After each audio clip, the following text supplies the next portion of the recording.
All right, so I'm Michael Howe with Oregon Trail Electric here with Troy Richardson of South Fork Custom Cowboy just out of Dayville, Oregon. Thanks for spending a couple of minutes with us today. Glad to have you here. All right, and we're on location at his custom saddle shop, again just outside of Dayville, Oregon. He was featured in the Rural Light February 2010 edition. And how long have you been doing these custom saddles? Well, actually, professionally, I've been doing it for 7 years.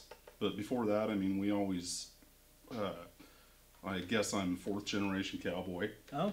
So we've always built our own stuff and kind of just took it to the next level. Okay.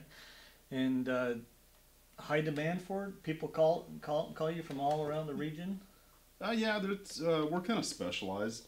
Mm-hmm. I mean, I build stuff for people in Texas and California and Georgia and everywhere there is, but basically it's kind of a customized deal for, you know, kind of the top end cowboy stuff. Okay. So for the top end cowboy, so what makes your saddles special? I think it starts with, obviously it starts with materials. We have the best trees in the world. We have the best American made leather in the world. And I think 4 generations of my butt being in a saddle and my relatives and knowing how to fit a horse and a cowboy, I think that makes a hell of a difference. All right. What are some of the comments you've received from some of your past customers? Pleased, happy? I don't think I've ever taken a saddle back ever. Okay. Ever. I can't think of a product. There's some guys like Gary over here. He rides one. Okay. You know, and pretty pleased with it. And I don't think any of the Oregon or the people in Oregon that have built saddles for, I mean, they all love them. And okay. So what's the process of building a saddle? About how long does it take?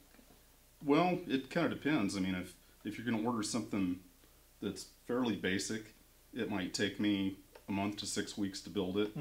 But if you're going to go something with a lot of flowers on it, I mean, that's just all time, and it's all handcrafting. So.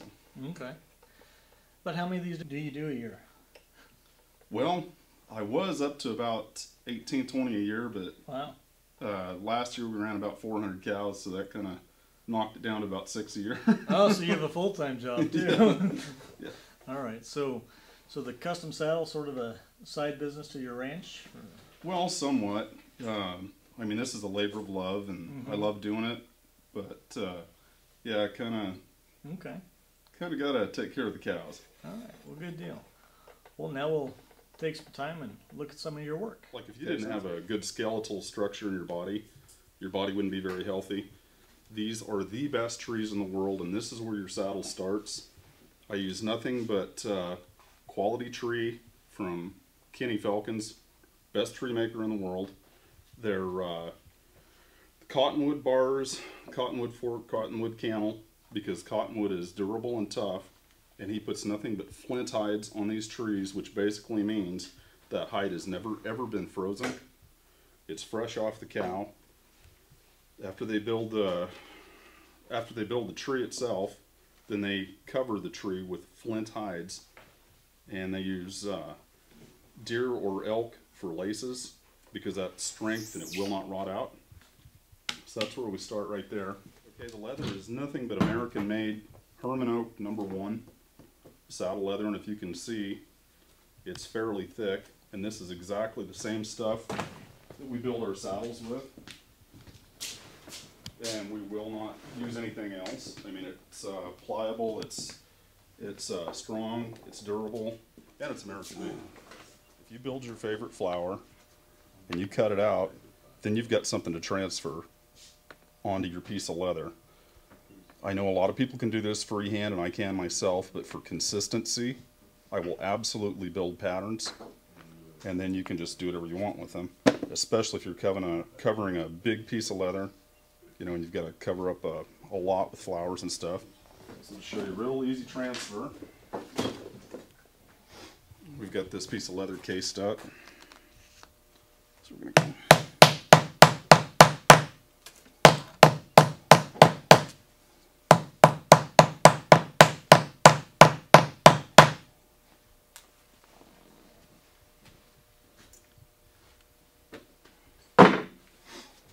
So now here's where your swivel knife comes in handy.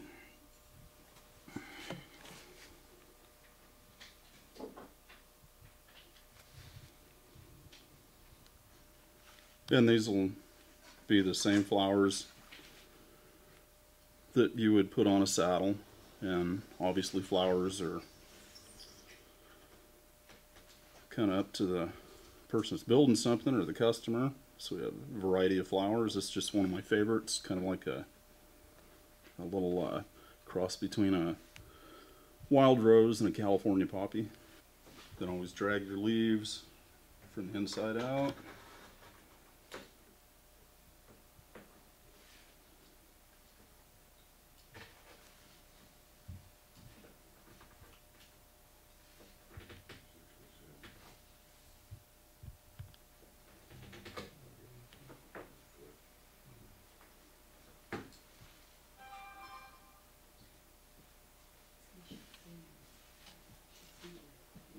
And if you do this about 200, 350 times on a saddle, you'll finally get it. You'll finally get it tooled. Okay, now we're ready to start tooling on it. After we got everything cut out. So the first thing you're going to do, bring your parashader in here.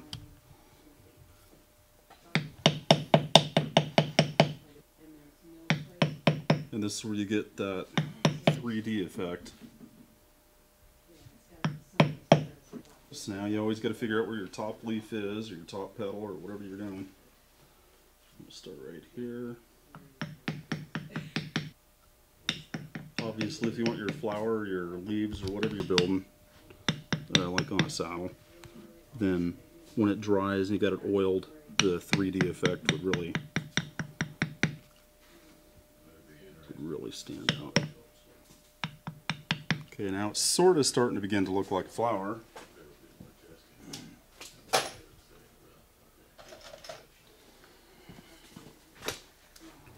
Put our little seed in the middle.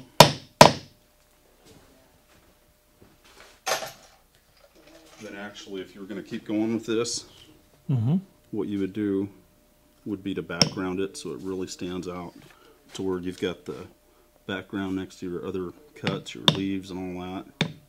So let's do some of that real quick. Which is a tool I made myself. It just took a regular bevel, or... That's a tool you made yourself? Well, actually, it was just a leather tool, and it was a beveler, just like I was using around the outside. And now it's a petal lifter. Really give you some definition, give that 3D look. Okay, so we almost have a flower. The only thing we're missing to really bring it out are the decorative cuts. And that all starts right here. Yeah, ta-da, we got a flower, sort of. Awesome. Even though this was a saddle I built for my 8-year-old girl, it's still got the same quality as far as the tree, the thickness of the leather, the way that the rigging's put in. You could saddle up and go rope a bull with this today, even though it's kind of a kid's saddle. So the quality is still there. These you're going to wear. These are built for a lifetime, basically. If you were horseback on the Nevada desert, buckarooing every day, they might last you 10 years. For the average person, probably last you a lifetime.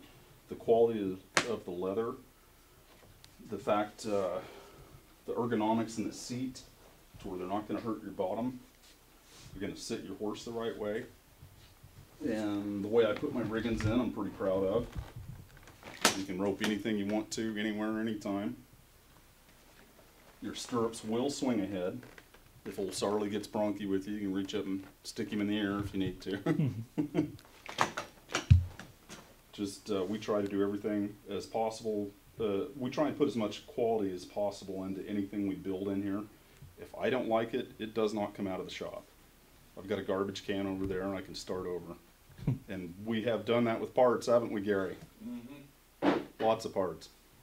It just, we're not getting rich doing this. We just are trying to keep a Western tradition alive and basically give somebody that wants a good saddle or a good piece of cowboy horse gear exactly what they want, and something that'll last forever, hopefully.